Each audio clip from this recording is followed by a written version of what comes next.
అది ఉపయోగపడ్డట్టుగా ప్రయత్నం చేయాలి, లేకపోతే క్షమాపణ చెప్పాలి. 32,18,00,000 రూపాయలు నిరుపయోగాన్ని నీళ్ల పాలు చేసాడు.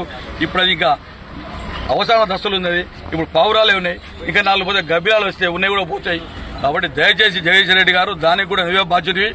నువ్వు ఇది చేయకపోతే దీన్ని చట్టపరంగా చేసే అవకాశం ఉందా అని అడ్వకేట్లతోటి మాట్లాడి దాన్ని కూడా ఈ విధంగా చేయాలని చేస్తామని కూడా తెలియపరుస్తా ఉన్నాం. ఎందుకంటే సూర్యాపేట పట్టణం అనేది జిల్లా హెడ్ క్వార్టర్ అయినాక రద్దీ విరిగిపోయి కూరగాయల మార్కెట్, కూరగాయల వాళ్ళు వ్యాపారస్తులు కూరగాయలు అమ్ముకునే పరిస్థితి లేదు. ఇటువంటి దుస్థితితోటి ఆయన చర్యల వల్ల జరిగింది. కాబట్టి పాత హైవే కూలగొట్టి మొత్తం రోడ్డును శ్మశానం చేసి, ఊరు శ్మశానం చేసి అక్కడ ఇల్లు కోల్పోయిన బాధితులకు ఎవరికి కూడా ₹1, ₹1.5 సాయం చేసిన దాఖలాలు లేవు. ఎంతో మంది చచ్చిపోయి రోడ్డు మీద పడ్డాడు. వాళ్ళందరూ కూడా ఇంటిగ్రేటెడ్ మార్కెట్ల షాపులు ఇస్తా అని చెప్పి మభ్య పెట్టి మాయమాటలు చెప్పి ఆ రోజు కూడా రాత్రి మిషన్లు పెట్టి అధికారులు పోలీసులు పెట్టి ఇండ్లల్లో వండుకుంటూ తెల్లవారు లేచి పాశంపకాల ఇంటి ఓనర్లను బయటికి నెట్టేసి విధ్వంసం సృష్టించిన మాషియోడి జగదీశ్వర్ రెడ్డి గారిని కూడా తెలియపరుస్తూ దసరా వరకు టైం ఇస్తున్నాం. దసరా వరకు ఏదో ఒకటి దీని మీద ఆన్సర్ రావాలి. ఇది కాకుండా ఇప్పుడు రేపు ఇది పెట్టినాక రేపు చిల్లర మల్లగాలు మాట్లాడతారు దీని మీద. ఈ చిల్లర కానీ మల్లర కానీ మాట్లాడేది లేదు. ఎందుకంటే ఆ బ్యాచ్ అంతా నాకాంచిపోయిన బ్యాచ్ 90%. ఒకరిద్దరు సరే ఎవరు మంచోళ్ళు కూడా అలా ఉన్నోళ్ళు ఇట్లా మాట. దీనికైనా జగదీశ్వర్ రెడ్డి గారే సమాధానం చెప్పాలి. కర్త కర్మ క్రియ.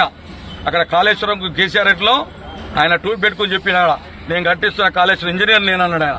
అదేవిధంగా ఇక్కడ ఇంటిగ్రేటెడ్ మార్కెట్ కట్టేప్పుడు పాత చూడండి మీకు ఇక్కడ ఫోటోలు దొరుకుతాయి. ఈయన కూడా టూర్ పెట్టి చెప్పిండు నేనే దీనికి ఇంజనీర్ అన్నాడు. ఈ ఒక్కొక్కటి ఆయన భాగవతాలు బయట తీసుకొస్తాం. 10 సంవత్సరాల విధ్వంసం జగదీష్ రెడ్డి చేసిన విధ్వంసం సూర్యాపేట నియోజకవర్గంలో ఒక్కొక్కటి కానీ బయటికి తీసుకొస్తామని కూడా తెలియపరుస్తూ మరొకసారి మా సోదర కార్యకర్తలందరూ కూడా యూనిటీగా అందరం ఉన్నాం. కాంగ్రెస్ పార్టీ పక్షాన దామోడి గారి నాయకత్వంలో, దామోడి గారి ఆదేశాల మేరకు, సర్వతోటి సూచనల మేరకు ప్రతి కార్యక్రమం కూడా ఏది ఇష్టపెట్టడం జగదీష్ రెడ్డి అడుగున నిలబెడతాం, ఎండగడతాం అని కూడా తెలియపరుస్తా ఉన్నాం.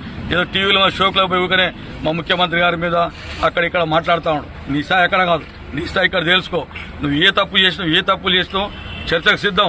ఈ ఊర్లే పొడ్రాయి బజార్ ఉంది, పూల సెంటర్ ఉంది. యాడికైనా సిద్ధం, మేము దేనికైనా సిద్ధం.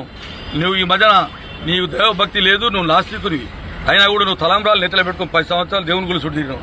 ఆ తలంబ్రాలు నెత్తిలో పెట్టుకుని నిజాలు మాట్లాడితే బాగుంటుందని కూడా మరొకసారి శాసనసభ తెలియపరుస్తూ ముగిస్తాం. రెడ్డి గారి